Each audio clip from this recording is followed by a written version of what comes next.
Cette fois, c'est fait. Lionel Messi est tombé d'accord avec le Paris Saint-Germain. On parle de l'un des meilleurs joueurs de tous les temps, une légende dont la seule venue va changer l'histoire du PSG, marquer aussi l'histoire du football français.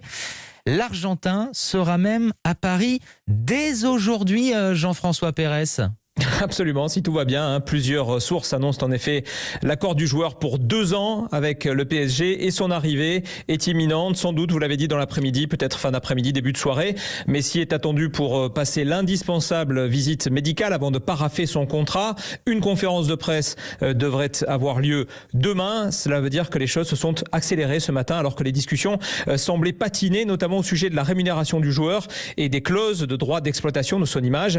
Le montant total de l'opération va s'élever à plus de 100 millions d'euros. Le sextuple Ballon d'Or va donc rejoindre Neymar, son ex-coéquipier à Barcelone, et Kylian Mbappé pour former le trio d'attaque le plus incroyable de toute l'histoire du championnat de France. Et tant pis pour les règles d'équité financière, la masse salariale du PSG va exploser. N'empêche, c'est un immense coup planétaire à la fois pour le club parisien et pour le Qatar aussi à 1 an de la Coupe du Monde 2022. Messi reste à 34 ans le joueur le plus connu, le plus suivi, le plus aimé du monde. Ces chaudes larmes de dimanche ont donc rapidement séché. Et puis c'est aussi une journée historique pour le foot français et le championnat, bien davantage encore que pour l'arrivée de Neymar ou de Zlatan.